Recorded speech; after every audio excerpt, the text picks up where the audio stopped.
Gepleýär Azatlyk Radiosu. Assalamu alaykum hormatly dinleyijiler. Eferde dünýä türkmenleri gepleşigimiz mikrofon öňünde maksat Ataýew.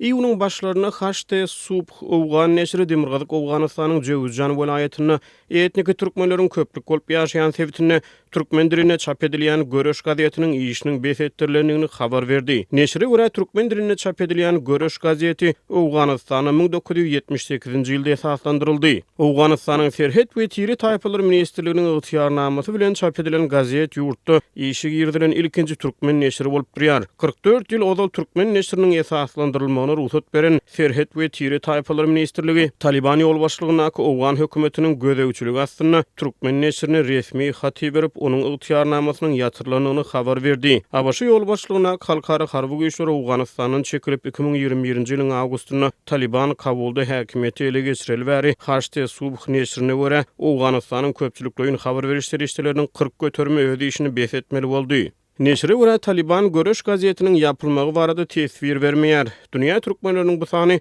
Demirgazyk Owganystany türkmen diline çap edilýän Göreş gazetiniň ýapylmagyna we dünýä türkmenleriniň metbuat azatlygy babatdaky meselelerini önükdirýär. Gepleşigimizde Türkiýede ýaşaýan asly türkmen fähraly alim we ýazyjy Abdurrahman Düýeji gatnaşýar.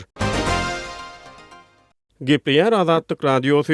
Bir näçe ýyl mundan ozal Göreş gazetiniň döredilmeginiň 35 ýyllygy bellenilip geçilenini gazetiň şol wagtky başlygy Muhammed Ağa türkmen neşriniň ýerine ýetirýän wezipesi barada bu ýytonç bilen Azatlyk Radiosyna gurrun beripdi. Gelin häzir şol söhbetdeşlikden käbir bölekleri bilelikde dinläliň, soňra dünýä türkmenleri alim we ýazyjy Abdurrahman Düýeji bilen söhbetdeşlik arkaly dowam eder. Göreş gazetimiz 1357-nji ýylda, ýani häzirden 35 ýyl ozal Kabul şäherinde düzelipdi. Hijri ýyl boýunça hawa täsis bolup türkmen dilinde neşratyna başlapdy.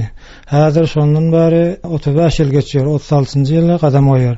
Bu jarada 1361-nji ýylda Jowzjan welaýatynyň merkezi Şybran şäherine gelip 20 ýyl boldy. Şondan beri Şybran şäherinde türkmen dilinde çap bolup neşr bolup ýaradylyp gelýär häzirçe. Göreş gazeti diňe şu Afganistan türkmenleri üçin birinji çapy neşresi we diňe şu türkmenlere berilen bir hukuk. Afganistanyň terhetleri işleri Kawmer we kabileler wezaratynyň adegişinde häzirçe şol biziň hem harjymyzy şu hakykda gazetiň çap bolýan puly işgärleriniň keregi holy aýlyklarymyz hemesi terhet tarapdan öpden edilýär. Biz Jowzjan welaýatyna gelenden bäri şol 62-nji, 60-njy, 64-nji ýyllarda bizim 4000 tirajymyz bardy. 1000 tirajymyz bar. Şol öz wezaratymyz tarapdan onuň puly tölenýär. Biz muht paýlýar.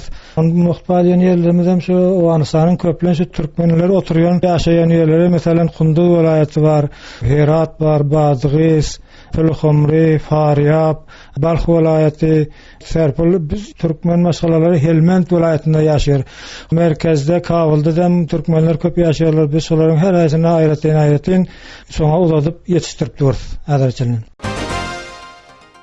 Abdurrahman Ağa ýaňy ýakyny Owgan metbuaty Demirgazyk Owganystany etnik türkmenleriň köplük bolup ýaşaýan sebitlerini türkmen diline çap edilýän Göreş gazetiniň ýapylanyny habar berdi.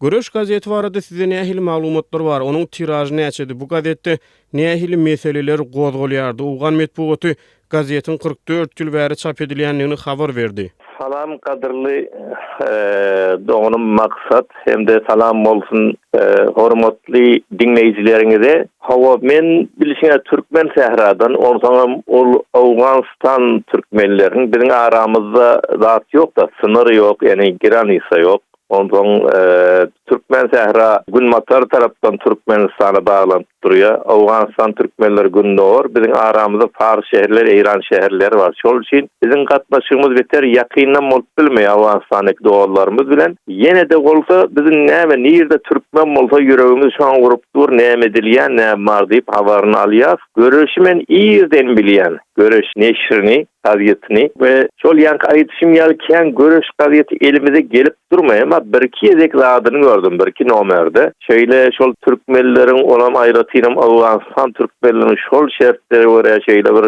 renkli bolmasa da sada şekilli gaziýet çykarýarlygyny da gowanýardyk. Aýratynam şo ýerde Awganistan türkmen dowlarynyň goşgularyny okuýardyk. Sosial habarlar ýetýärdi, bir siyasi zatlary we türkmen kültür medeniýet goşgy edebiýatyny şonu görüp bilýärdik. Şonu ýaly. Bu hem şoň ýatyrylanlygyny işte gatqynandym doğrusu. Yani o qynandyrjy habar we o taýdaki siyasi, sosyal, täze rejim Talibanyň ýöreden bu siyasi ýagdaýyny görkezýär bir hili. İkinci sorumum şu barada da Abdurrahman aga. Siz Türkmen neşriniň ýapylmagyny Taliban ýol başlygyna Owgan hökümetiniň etnik azlyklaryň sesini sem etmek üçin şu hökmüne garaýaňyzmy? Gaziýet ýene men özüm gaziýetim bolansoň bu ýerde bir duýgudaşlyk da bar da mende. Biziň hem gaziýetimiz geçen ýyl ýatyrly, 1 ýyl boldy. 22 ýyl neşredemizden soň Sehra gaziýeti Türkmen Tehranyň. Onsoň köplenç biziňki hemde o görüş gaziýeti etnik gaziýetlaryň içine girýärdi. Sebitleýin gaziýetlaryň içinde. İkinci dil, başga halyk bolup diýip gözleýärler, merkezdäki oturarlar. Onun özüne göre kıyınçılıkları var. Umuman böyle sebitleyin etniklerin çıkarıyan gaziyyatlarına iki hili kıyınçılıkla karşılaşıyorlar. Birinciden eğer şol rejim ya şol devlet sistem demokrasiya almayan olsa kıyınç bilen de Türkmenlerin şöyle yaşayasın memnunum. Totalitar bir rejimde onların düşünüşü, dünya garayışı, onların medeniyetlerin ters gelensen hem işe onlar basış var yukarıdan. Hem onların ödleri mengdesler geliyor. Ya alıp barayan bir siyasatları var şol halkların arasında şu gaziyetler şolun öngününe bevet kuruyor. Ne öz halkının medeniyetini, dil edebiyatını östürüp onların medeni, basışlı siyasetinin yönünü bevet koyar. Biraz şu taraftan kıyınçılıklar. İkinci denen edil olam şu bevet koymağın şu siyasetin neticesinde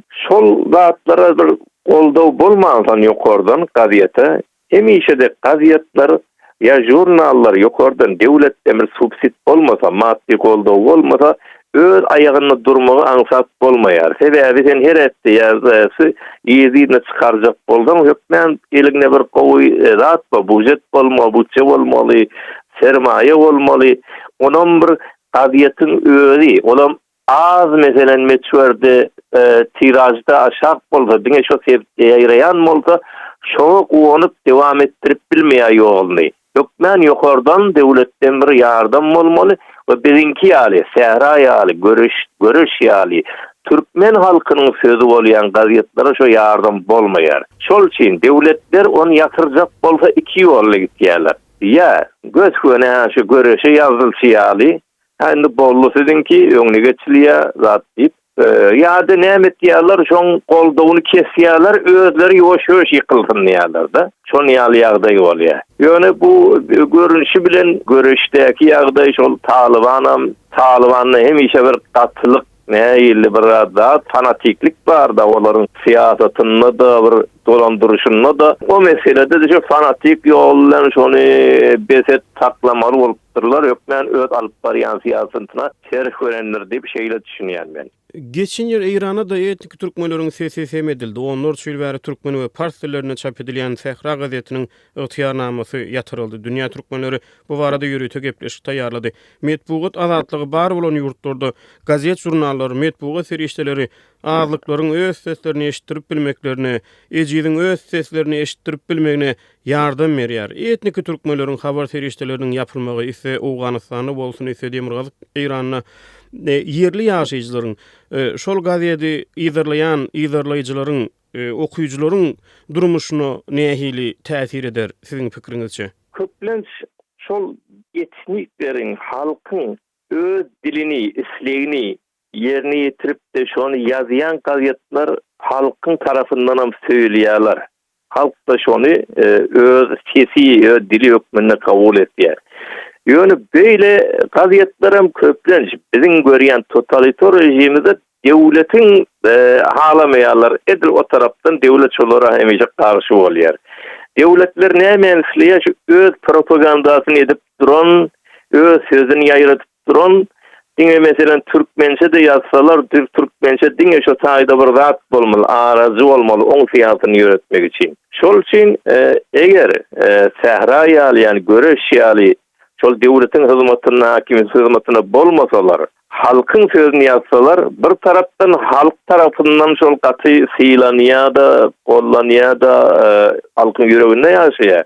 Ama o bir tarapdan da şu döwletler şeylip onu öňünde bir döwlet görýärler, şol üçin onu ýok etjekler. Onu ýal döwletler halkyň wadyny da seyretmeýär, duýgusyna şuny aýyrsak näme bolar, halk näme hil düşüner. Sebäbi halk olar üçin zady ýok, möhüm däl halkyň islegi. Olar üçin öz alyp barýan siýasatlary möhüm. Beter de meselen zat etseler, halkda biraz halky da gözüňe aljak bolsalar, biraz siýasatlyrak ýatyrýarlar, golmatdy goldugy kesýär, bu tarapdan bahala tapýarlar, gara şol biz etmedik diýjek bolýarlar. O ikinji ýol. Ýöne halk diýen zat halk gynanýar. Mesela bizim sehramız halk näme türkmeniň birinji resmi gazetde ol. Türkmen için bir tarih bolup galyşyn. Indi biz onu çıkarmasagan türkmen hiç wagtda unutmaýar şonu. Ýöne türkmen unutmaýar-da. Başga hakimiýet nähili olan bir özüne bir tersadi ortadan aýyran ýaly şo edilen seretdiýär, şonu ýaly bolýar bu. Türkmenistan türkmenler hemin 14 ýyl bäri medeniýet azatlygynyň berk çäklendirilmeginden, söz azatlygynyň baskılanmagynyň ejir çekip gelýär. Dünýä türkmenleri we Türkmenistan türkmenleri öz azat sesini kime we nädip eşitdirmeli? Şeýle kyn şertlerde erkin medeniýeti nädip gorap saklamaly? Maksat biz türkmenleriň işi kyn. Biz türkmen milleti özüne şanssız ýas bir hilek. Şanssız. Sebäbi tarihde bir gelek ata watan Türkmenistan garaşsyz bolýar. Onu degenýäs, ondan uly işler bolar, türkmeniň sesi de bolar diýäs. Bir görsek o kesekden hem gaýra bolup galýar. Bize haýyr geçen wagtda öz içindäki sesler de basyp ýatyrýar. Ondan ileri tarafa üstegem Farslar, başga bir halyk, başga bir mezhepler de tapawut her tarapdan bize bir dosýal seretmeýärler. Şol üçin biziň günümüz türkmen halkynyň hem Türkmenistanyňky barşy gowdel, hem dünýä türkmendaşlarlarda gowdel. Şu arada ýene azatlyk ýal radiolar şu sesi ýaýratyp durýarlar. Onda da näçe dinlet bilýärler, o tarz parazitler barmy ýokmy, aňsatly halk onu dinlet bilýärmi? Hatta bir türkmen telewizionyň hem ýeri boş. Mene arasynda şonam düşünýän dogry bir telewizion bolsaydy. Azatlyk radiosu ýaly telewizion her ýerde bada aglandy. Onam hem Türkmenistan, hem türkmen hem hem Awgan türkmenleri arasynda efire berip bilsedik, onu gaty işleredip bolardy ýani. Şonu arzu etdiýän şu ýerde ýeri geldi, ona maýdaýyndydım. Abdurrahman aga gepleşimide gatnaşyp beren gurrunlaryňyz üçin köp sag bolun, köp minnetdar. Azatlyk radiosu YouTube'da. Azatlyk radiosynyň YouTube sahypasy Türkmenistandan, halk içinden habarçylarymyz we okuwçylarymyz tarapyndan iýerilen video ýazgylar arkaly resmi medeniýetde beýan edilmeýän halk durmuşynyň öz boluşly bir çeşmet hökmünde döredildi. Biziň sahypamyzy YouTube'un gözleg bölümine Azatlyk radiosy, Azat habar, Azatlyk online, Azatlyk TV sözlerini ýazyp tapyp bilersiňiz. YouTube'da Azatlyk radiosyna tomoşaçy bolmagy, goldowçy bolmagy hemmeleri çagyrýarys. Hormatly dinleyijiler, dünýä türkmenleriniň bu sany hem tamam boldy. Ýene-de efir torkunlaryna duşuşýança hoş tag bolun.